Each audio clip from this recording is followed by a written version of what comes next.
आ गया। अब आपके शहर मुंब्रा के बीचों बीच तनवर नगर, जी हाँ तनवर नगर में रमजान ईद मेला।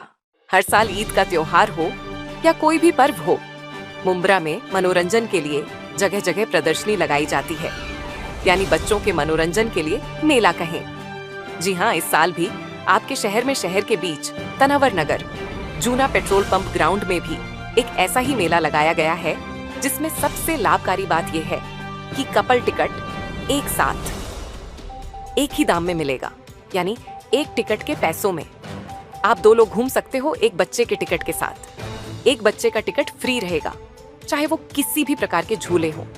हर झूलों के टिकट पर एक टिकट लोगे तो एक टिकट फ्री मिलेगा। तो अब देर किस बात की, जल्द ही जाएं और अपनी फैमिली के साथ गर्मियों की छुट्टी का आनंद उठाइए रमजान ईद मेले में।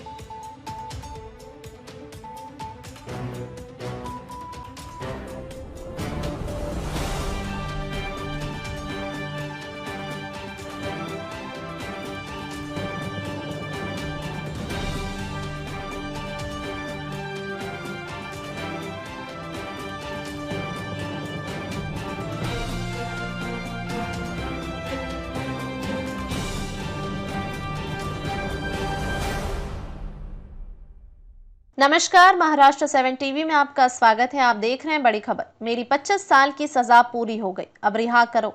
अबू सलीम ने बॉम्बे हाई कोर्ट से की अपील, जाने पूरा मामला। भारत को मुंबई हमले के मास्टरमाइंड तहव्वुर राणा को अमेरिका से भारत लाने में सफलता मिली है। इसी तरह से भारत 1993 मुंबई बम धमाकों में लिप्त रहे गैंगस्टर अबू सलीम को पहले पुर्तगाल में अरेस्ट किया गया था, इसके बाद उसे भारत लाया गया था। इसके बाद अबू सलीम को 1993 मुंबई सीरियल बम धमाकों और बिल्डर प्रदीप जैन की हत्या के मामले में उम्र कैद की सजा सुनाई गई थी। गैंगस्टर ने यह सजा पूरी कर ली है। इसके बाद उसने अब बॉम्बे हाई कोर्ट का दरवाजा खटखटाया है। अबू सलीम ने कोर्ट से कहा है कि उसे मिली 25 साल की सजा 31 मार्च 2025 को पूरी हो चुकी है, ऐसे में उसे रिहा किया जाए। बॉम्बे हाई कोर्ट ने अबू सलीम की याचिका पर महाराष्ट्र सरकार और केंद्र सरकार ने जवाब मांगा है। गैंगस्टर अबू सलीम अभी नासिक केंद्रीय कारागार में आजीवन कारावास की सजा काट रहा है। जस्टिस जीएस कुलकर्णी और जस्टिस अद्वैत सेठना की पीठ सलीम की वकील फरहाना शाह के माध्यम से दायर याचिका पर सुनवाई कर रही है। याचिका पर अब 29 अप्रैल को सुनवाई होगी। गैंगस्टर की ओर से दायर अपील याचिका में 11 जुलाई 2022 को पारित सुप्रीम कोर्ट के आदेशों और कुछ प्रमुख टिप्पणियों का भी उल्लेख किया गया है। सुप्रीम कोर्ट ने सलीम की सजा से संबंधित आदेश में पुर्तगाल को दिए गए प्रत्यर्पण के आश्वासन का पालन करने का निर्देश दिया था। आदेश के अनुसार भारत सरकार को सजा समाप्ति के 1 महीने के भीतर आवश्यक कागजी कार्रवाई पूरी करनी थी। अबू सलीम की पुलिस रिकॉर्ड में जन्मतिथि 1962 है, ऐसे में अब उसकी उम्र 63 साल के करीब होगी। अबू सलीम की मोनिका बेदी के साथ लव स्टोरी काफी चर्चा में रही थी। सलीम के वकील फरहाना शाह ने अदालत में यह तर्क रखा कि अच्छे आचरण और छूट के प्रावधानों को ध्यान में रखते हुए सलीम को पहले ही रिहा किया जाना चाहिए था।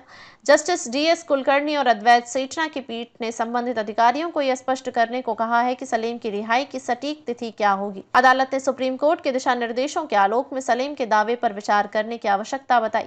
सलीम की सजा की गणना 12 अक्टूबर 2005 से मानी गई है। अब इस हिसाब से उसकी सजा 31 मार्च 2025 को समाप्त हो गई। जब पुर्तगाल से अबू सलीम को भारत लाया गया था, तब प्रत्यर्पण में आश्वासन दिया गया था कि उसे 25 साल से अधिक सजा नहीं दी जाएगी। पहले उसे उम्र कैद सजा दी गई थी। इस आश्वासन के बाद उसकी सजा 25 साल हो गई थी।